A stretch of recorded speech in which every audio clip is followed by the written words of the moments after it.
I'm going to say some stuff that's going to bother some people. People who are listening to this and are not making as much money as they want, they have to. Mr. Alex Hormozi, the $100 million man. Entrepreneur, investor, and philanthropist. I always hoped I wouldn't wake up the next day. I cherish the fact that it was so miserable that it got me to change.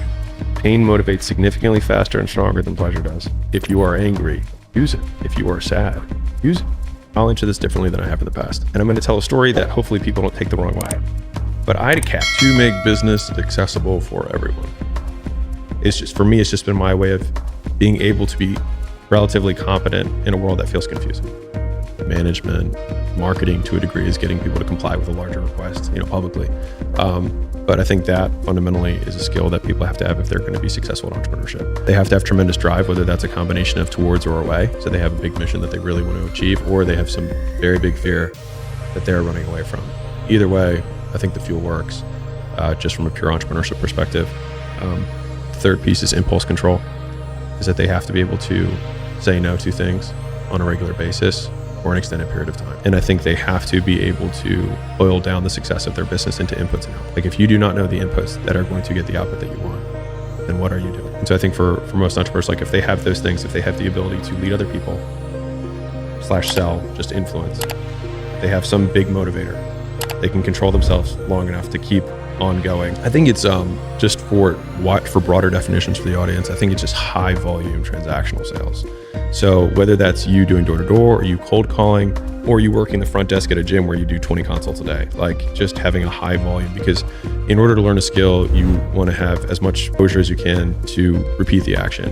And then you want quick feedback loops so that you can learn what you did wrong. So the perfect scenario would be mentor, mentee, repeated exposure, fix this, try again, fix this, try again. And in sales, if you can survive that long, then you are good enough. But I think that it's important because one, you have to learn how to get rejected and still keep going. And I think that's a very valuable skill. And then two, there's lots of like little things that you learn in just interpersonal communication that allow you, that you can use with teammates later. You can use in marketing, because a lot of the best marketers started as salespeople, and marketing is just sales one to many. You have time delay between when they buy and when they get. So if someone were able to click a button on a website and immediately look at their stomach and have a six-pack, that would be incredible. On the flip side, if it takes them 2 years in order to get that, it's significantly less valuable. And so for that same reason, you have to arm wrestle someone to get them to buy a personal training package, whereas women walk into the doctor's office to do liposuction and drop 20 times that amount of money because the time delay is nothing. The last variable is effort and sacrifice, which is two sides of the same coin. So effort are the things that you have to start doing that you don't want to do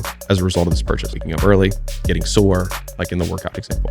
And so when we look at these variables, each of them has a evil twin, right? So you've got perceived likelihood of achievement, which is the positive, and then you've got risk, which is the negative. You've got time delay, which is the negative version. You've got speed, which is the positive version. You've got effort and sacrifice. You've got ease. Right. And so when we're trying to make an offer, we try and think through each of these elements of value and think, how can we maximize the upside, make it super, super likely they're going to hit it, paint the vision that they have it, and then on the bottom side, minimize the time delay between when they buy and when they get and how much they have to do. Because in a perfect world, the moment someone says, I want that thing, that beautiful dream outcome, they'd be virtually guaranteed they would get it. It would happen immediately and it would be effortless. 85% of their customers were small business owners and turned out in like 3 or 4 months. 15% of their customers bought the most expensive package and stayed like forever. Then you start studying around tax law and insurance, and you're like, oh, significantly more valuable. And then you learn how capital markets work and how debt markets work, right? And you understand how mergers and acquisitions work. As entrepreneurs, a lot of times it takes, I think, the self-awareness to say like, where am I at on my skill stacking adventure, right? And each skill, every skill you add to your skill tool belt makes the rest of your skills more valuable. Like the people who move faster in life don't actually move faster, they get more for every step. I'll give you my definition of happiness, which is doing what you like to do with people you like.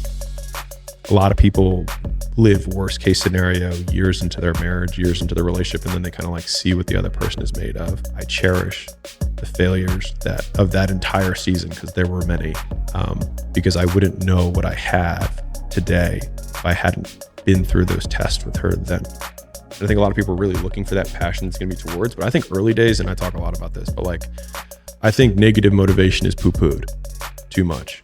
I had a writing scholarship coming out of high school.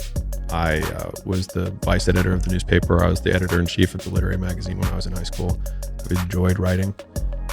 It's one of those things that for me, like, you said like challenge, like writing is a monster that only gets stronger and stronger, and you get better and better at writing. I think that they have to have the power to influence, and that is across lots of things. They have to be able to move other people. And you can define sales as the ability to get people to comply with your requests. You can define leadership the same way. Management, marketing to a degree is getting people to comply with a larger request, publicly.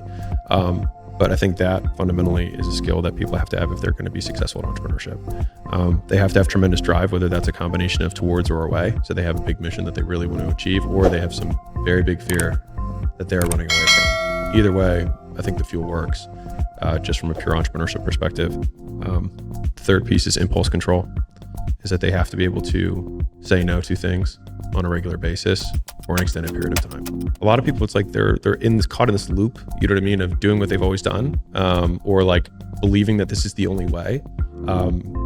And I think a lot of times I've benefited from like not knowing. And so I think for most entrepreneurs, like if they have those things, if they have the ability to lead other people / sell, just influence, they have some big motivator. They can control themselves long enough to keep on going during that period of time, and they are doing the right things because they know the inputs and outputs to be successful, to create the thing that they want. Becomes a very difficult person to beat. Play it out. What if you just never do anything? Maybe some people just need to stop dreaming. Maybe they need to accept their current reality and actually enjoy it. Because there's a lot of people when they're 70 and 80 and they didn't do their dreams. And if they went back, like they didn't do anything, but that whole time they were dissatisfied because they didn't try. But what if they were just like, I have a good life. I have a wife who loves me. I've got some kids. I have a job that I don't mind it, pays the bills. I think it's just for broader definitions for the audience, I think it's just high volume transactional sales. So whether that's you doing door to door, or you cold calling, or you working the front desk at a gym where you do 20 consults a day, like just having a high volume, because in order to learn a skill, you want to have as much exposure as you can to repeat the action. And then you want quick feedback loops. For most people, if they can weather the first 3 months of sales, then they'll usually be fine. And so for the people who are coming up, I always tell them, like, go shadow the best guy and do twice the volume he's doing, because you're not as good as him. So like do twice the volume that they're doing, work all of the hours, and you will get better faster because you have to suck for X period of time. And so if you can condense how long that takes you in terms of calendar days, not hours, you can get there faster. But I think that it's important because one, you have to learn how to get rejected and still keep going. And I think that's a very valuable skill. So I think some people don't hate their current existence enough. And so I don't think you either have to really believe that this thing's going to happen, or you have to know that your life sucks. And I knew that my life sucked. And so I knew that if I did something else, it would have a higher likelihood of changing my life than not doing something. And at least that's how I say that I probably saw it in the beginning. It's like I didn't know if it was going to work, but I knew that I wasn't going to stop.